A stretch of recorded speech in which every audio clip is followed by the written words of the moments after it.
Hello, Internet.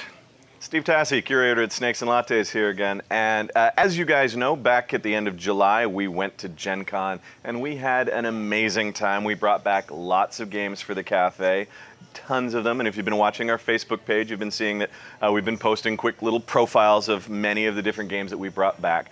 But a lot of people are wondering, hey, Steve, what did you buy at Gen Con? What did Steve buy this time? Now, on our Gen Con trip, I had two budgets. I had the budget for the cafe, which allowed us to bring lots of stuff, and I had a personal budget, and it was substantially smaller, so I had to be really choosy about what I picked up.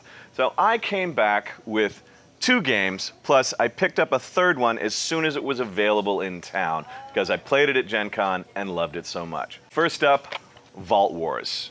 Now, the guys at Floodgate Games were generous enough to give us a copy for the cafe, but I just had to pick one up for myself. This is Storage Wars meets Dungeons and Dragons. It's a card game where players are auctioning off different vaults full of stuff that have been left behind by adventurers who just never came home.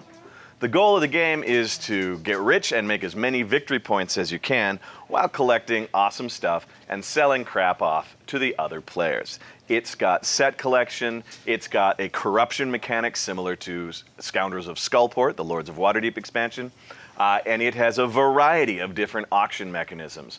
All of them a lot of fun. Next on my purchase list was this little guy from Haba Games, Rhino Hero. Now, it wasn't a new game. It's been around for a couple of years, but I tried it, I loved it, and the Haba booth just had a fantastic deal on the game. This is an awesome little dexterity game. It's built for kids, but it's great for everyone. Players have a hand of roof cards that they are trying to get rid of by building the apartment building taller and taller. It's like Jenga meets a house of cards. Some of those roof cards have special actions on them, which change the game a little bit. They reverse play order. They let you play two roof cards in a single turn. They force the next player to have to move the eponymous Rhino Hero up to the top floor of the building. You want to be the first person to get rid of all your roof cards, or be the person with the fewest roof cards left when the apartment building collapses. The game that I couldn't get at Gen Con because it sold out way too quickly, but I picked it up as soon as I possibly could, was Vlaada Chvátil's latest, Codenames. Now, Vlaada is renowned for doing different games all the time. He's not an Uwe Rosenberg. He doesn't make the same game over and over again. So everything he does is different. Space Alert is different from Galaxy Trucker, is different from Dungeon Pets, is different from Dungeon Lords. And Codenames is no different in that it's totally different. It is a party game with an espionage theme. Two players are spy masters, and they are trying to get their teammates to properly identify all of their team's agents on the board without offering help to the enemy and without accidentally identifying and falling victim to the assassin. The team's spy master will announce a single word clue accompanied by a number.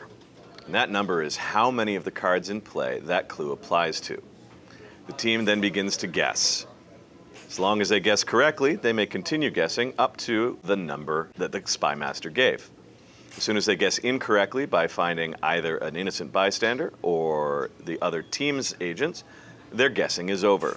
Players are allowed to make one extra guess per turn, assuming that they have correctly identified the number of cards that the spy master gave them this round. So, for those of you who have just been dying to know, what did Steve buy this time? That's what I bought at Gen Con. Vault Wars, Rhino Hero, and Codenames. You should try them all. I think you'll enjoy them.